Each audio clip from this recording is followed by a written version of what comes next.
Good morning mga ka-every gising is blessing. So, si Sir Tatayaya ay farmer's mode ngayong araw. So, ayan, nagpunta pa ako kanina sa garden ko at nakita ko medyo malinis na kasi tinanggal yung mga malalaking damo. So, I decided na bungkalin po ito at taniman kapag medyo malinis na. So, ayan, sumama pala yung aking estudyante. Sabi niya gusto niya daw manood ng paggagarden. So, ayan, sabi ko, anak, tulungan mo ako sa pagtanggal ng mga damo-damo dyan habang binubungkal ko. Ayan, sabi niya, oh, sige sir, tutulungan po kita. So, ayan, binubungkal ko yung mga pwede nang bungkalin gamit yung kalaykay na pala. So, ayan, napakadali niyang bungkalin kasi nga, itong mga nakalipas na araw at linggo ay nagsiulan ng ulan. So, ayan, malambot na po siya ngayon. So, it's best time para magtanim na po. Kasi nga, napakamahal ng gulay. Lalo na po yung tinatawag nilang kamatis. So, kahapon, bumili ako ng kamatis, 3 peraso. Nagulat ako kasi almost 30 pesos na. So, it means isang kamatis, 10 piso ang isa. So, napakamahal na. So, sabi ko, magtatanim din ako ng kamatis and the same time magtatanim din ako ng mga pechay kasi yun yung madaling patubuin ngayong panahon kasi nga gusto nun mamasa-masa. So ayan, patuloy lang ako sa pagbubungkal at medyo malapit ko nang matapos yung kalahati. Ayan, bungkal pa rin ng bungkal. So ayan, naka-uniform ako kasi medyo malamig kanina. So, kung magti-t-shirt ako, baka mamaya ginawin ako or kagatin ako ng mga lamok. Ayan. So, hindi pa naman lumalabas yung aking pawis dyan. So, may dumating pa palang isang estudyante ko. Ayan. 3 na kami dyan. So, sabi niya, sir, anong ginagawa mo rin? Sabi ko, anak, ayan, magsasaka ako ngayon. Sabi ko sa kanya, sabi niya, sir, ang sipag mo. Sabi ko naman, thank you. So, ayan. Nanonood silang dalawa kasi nga wala pa silang idea kung paano magtanim or mag-garden. So, ayan, nakahukay nga ako ng bulate. Yung isa kong estudyante, takot na takot. Sabi niya, sir, takot pa ako sa bulate, sabi niya. So, sabi ko naman, anak, huwag kang matakot kasi bulate lang yan, hindi ka naman kakainin yan.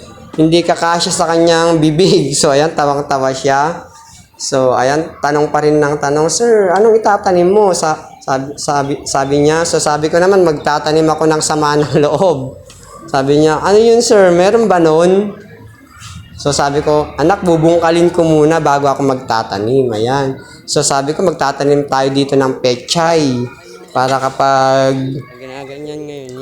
lumaki na, magluluto tayo dito. So, ayan na nga pala yung nabungkal ko at nalinis ng aking estudyante. So medyo okay na siya.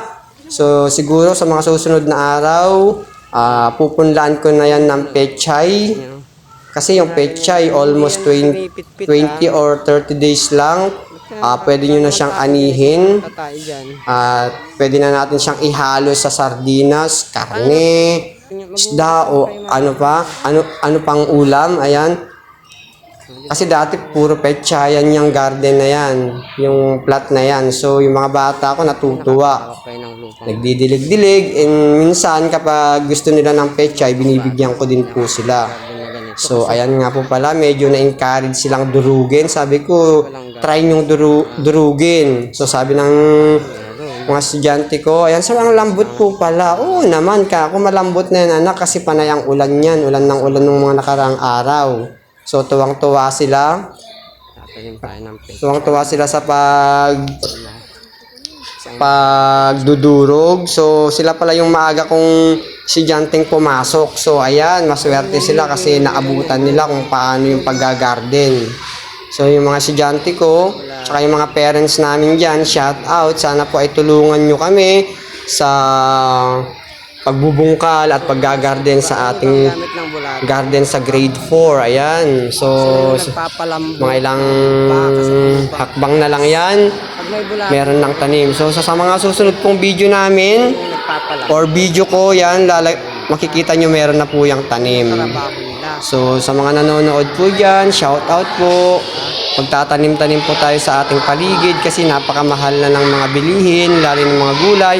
Pwede rin po tayong magtanim sa mga container.